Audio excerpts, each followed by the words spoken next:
Good morning student. आज हम लोग माइक्रो इकोनॉमिक्स का सेकंड चैप्टर पढ़ेंगे और सेकंड चैप्टर हमारा नेशनल इनकम स्टार्ट हो जाता है। तो स्टूडेंट्स को ये घबराने की जरूरत नहीं कि नेशनल इनकम कैसे पढ़ा जाए, क्या दिक्कत आएंगी उसमें, उसको किस तरह से हम लोग कैलकुलेशन करें, ये तमाम चीज़ें होती हैं। तो सबसे पहले उसमें आपको एकदम घबराने की जरूरत नहीं है, ठीक है। हम उसको बेसिक कॉन्सेप्ट से समझेंगे कि नेशनल इनकम के शुरुआती दौर में क्या क्या चीज़ें होती हैं, ठीक है।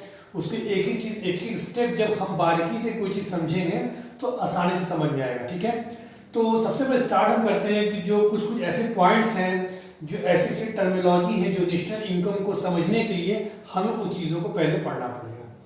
तो सबसे पहले हम लोग नेशनल इनकम में जो बेसिक कॉन्सेप्ट इकोनॉमिक्स का स्टार्ट करते हैं कि सबसे पहले पढ़ते हैं कि हम लोग ये डोमेस्टिक टेरिटरी क्या होती है। डोमेस्टिक समझते हैं जो घरेलू होता है, टेरिटरी मतलब जो दायरा।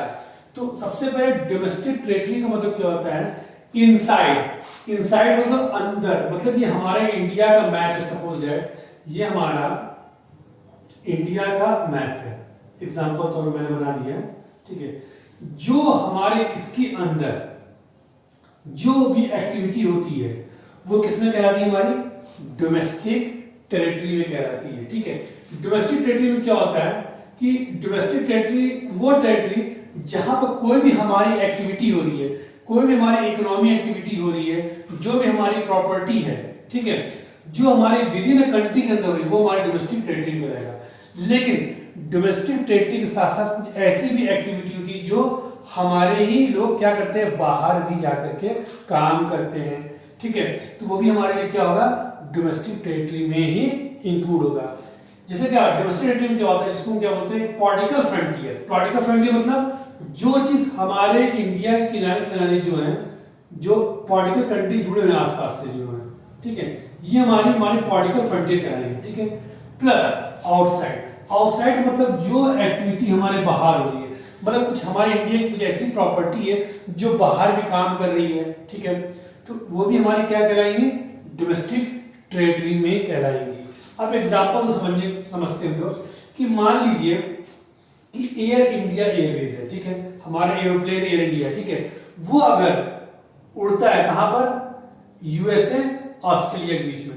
अब जाहिर सी बात है कि हमारे डोमेस्टिक टेरिटरी में तो उड़ तो रहा नहीं है, ये अमेरिका बाहर है इंडिया से, ऑस्ट्रेलिया बाहर है, लेकिन ये प्रॉपर्टी क्या आउटसाइड हो रही है, एयर इंडिया बेस है, क्यों, ये एयर इंडिया की प्रॉपर्टी है, तो ये भी हमारे किसमें कहलाएंगे, डोमेस्टिक टेरिटरी में इंक्लूड होंगी। Second, British Airways. अब ब्रिटिश एयरवेज क्या है, जैसे पाकिस्तान जापान के बीच में उड़ रहा है, फ्लाई कर रहा है, ठीक है, तो ये इंडिया में तो है नहीं, लेकिन ब्रिटिश एयरवेज कहाँ का है, ब्रिटेन का है, तो ये ब्रिटिश डोमेस्टिक टेरिटरी में कहलाएगी। एग्जांपल तौर पर अगर पाकिस्तान की जगह मान लीजिए इंडिया कर देते हैं, ठीक है, हम पाकिस्तान जगह क्या करते हैं, इंडिया करते हैं, लेकिन वो कह रहा है इंडिया और जापान के बीच में, लेकिन प्रॉपर्टी किसकी, प्रॉपर्टी ब्रिटिश की, तो ये ब्रिटिश टेरिटरी मतलब ब्रिटिश की डोमेस्टिक टेरिटरी में इंक्लूड होगा। नेक्स्ट हमारा कि इंडियन एम्बेसी क्या है कि Indian embassy in different countries, ठीक है, हमारी इंडियन जो एम्बेसी है, जैसे हर कंट्री में क्या होता है, हर कंट्री में अपनी एक एम्बेसी होती है, तो अपनी इंडिया में क्या, इंडिया की जो एम्बेसी है जो वहां पर है, अमेरिका में, इजराइल में, पाकिस्तान में है, चाइना में है, अमेरिका में, ऑस्ट्रेलिया में, जहां पर ये एम्बेसी होगी, ठीक है, वो भी हमारी डोमेस्टिक टेरिटरी में इंक्लूड है। क्यों, क्योंकि ये भी हमारी डोमेस्टिक टेरिटरी का ही क्या एक पार्ट है, हमारी क्या इंडियन की प्रॉपर्टी है, ठीक है।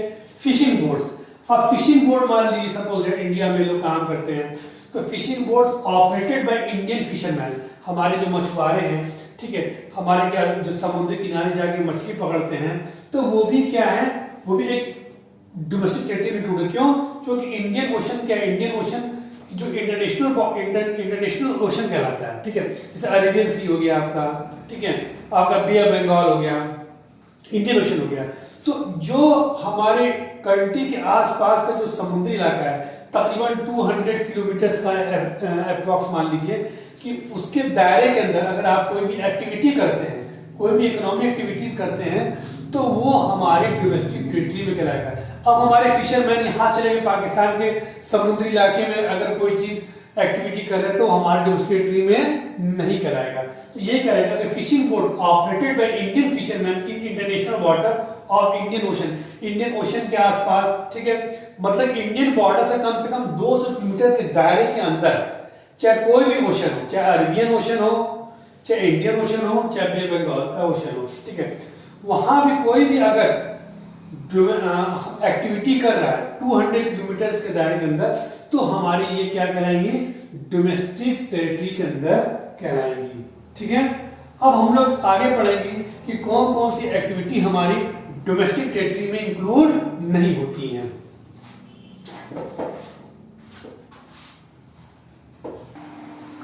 चलिए अब हम लोग पढ़ते हैं कि कौन कौन से हमारी डोमेस्टिक टेरिटरी में इंक्लूड नहीं होता है।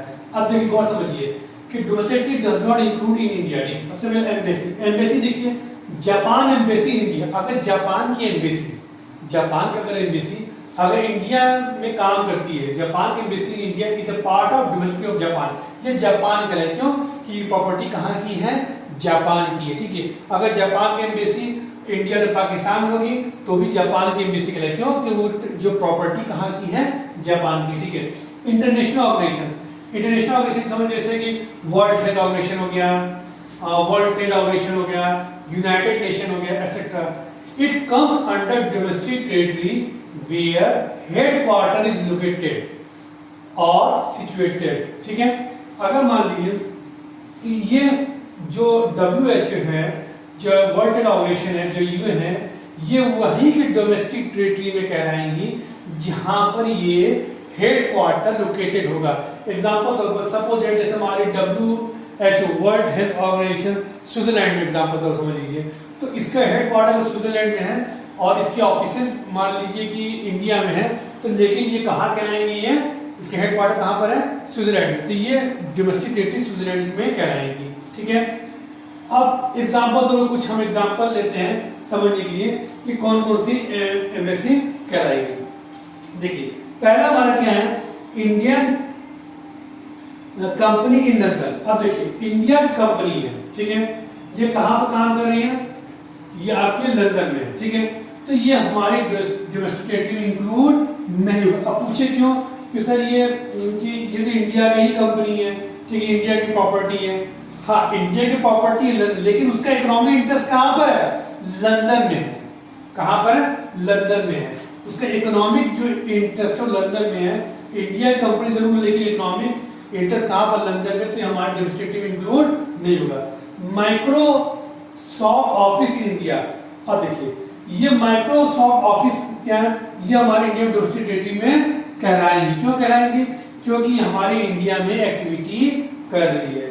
Company in India owned by Japanese, अब company in India owned by in Japanese, अब ये कहां पर है, कंपनी कहां पर है, ये जापान में, जापान की कंपनी कहां पर, इंडिया में काम कर रही है, कंट्रोल कौन कर रहा है, जापान कर रहा है, तो ये किसकी टेरिटरी में, ये डोमेस्टिक टेरिटरी के अंदर काम कर रही है, हमारे इंडिया के अंदर काम कर रही है, तो ये हमारे डोमेस्टिक टेरिटरी में इंक्लूड होगी।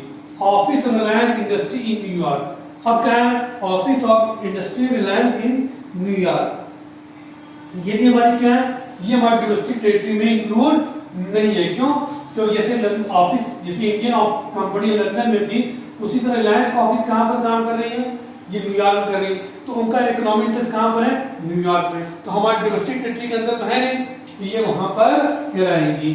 ठीक है, branch of foreign bank in India, ठीक है, ब्रांच ऑफ क्या, फॉरेन इंडिया, ये भी हमारे डोमेस्टिक टेरिटरी में इंक्लूड होगी, जो कि इंडिया के अंदर काम कर रही है।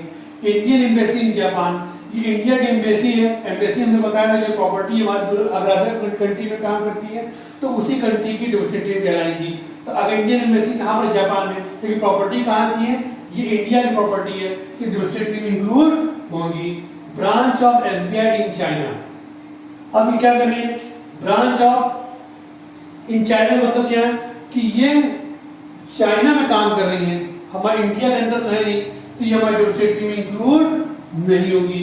रशियन एम्बेसी इन इंडिया, अब रशियन एम्बेसी इन इंडिया का मतलब क्या है, रशिया की एम्बेसी कहाँ पे, इंडिया में है, लेकिन एम्बेसी का जो हमने बताया था कि जो सिस्टम है वो जिस कंट्री की जो एम्बेसी उसी कंट्री के डोमेस्टिक टेरिटरी कहलाती है।